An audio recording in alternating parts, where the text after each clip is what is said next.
키워드로 이슈를 알아보는 클릭 키워드입니다. 오늘의 첫 번째 키워드는 85제곱미터 공공임대입니다. 정부가 85제곱미터 규모의 공공임대주택을 공급하는 방안을 검토하고 있습니다.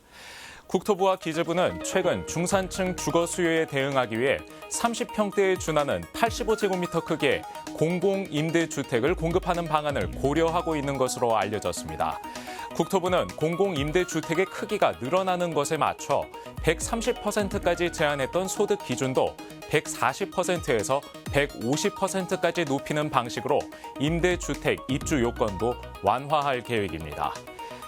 그동안 정부가 공급하는 임대주택은 최대 면적이 60제곱미터로 한정돼 왔습니다. 더 넓은 면적의 임대주택을 공급해 주거난을 해소하겠다는 정부의 대책이 실효를 거둘지 관심이 쏠립니다. 두 번째 키워드는 냉동식품 포장지입니다. 중국 연구진이 냉동식품 포장지에서 코로나19 바이러스를 발견했다는 소식입니다.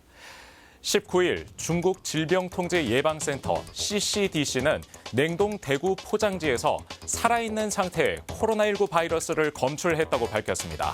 CCDC는 지난 17일 칭다오에서 발생한 코로나19의 감염원을 추적하는 과정에서 중국 24개 성에서 유통된 냉동식품 298만 개를 검사한 결과 22개의 냉동 제품에서 코로나19 바이러스를 발견했습니다.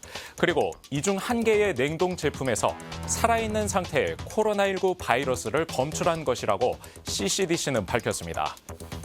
CCDC는 냉동 포장지에서 코로나19 바이러스를 발견한 건 이번이 처음으로 코로나19 바이러스에 오염된 냉동식품 포장지를 만질 경우 바이러스에 감염될 수 있다며 각별한 주의가 필요하다고 덧붙였습니다.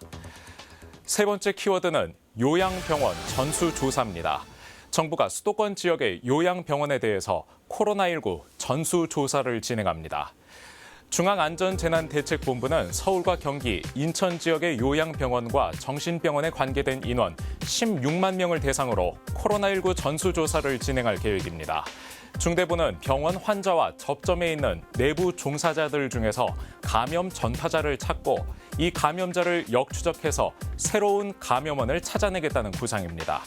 정부의 이 같은 방침은 최근 코로나19 신규 확진자가 요양병원을 중심으로 속출하고 있는 것에 따른 것으로 향후 코로나19 추가 확산을 좌우할 중대 요인이 될 전망입니다.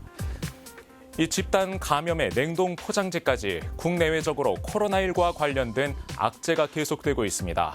추워지는 날씨 속에 건강관리의 중요성이 그 어느 때보다 커지고 있는 요즘입니다. 지금까지 클릭 키워드였습니다.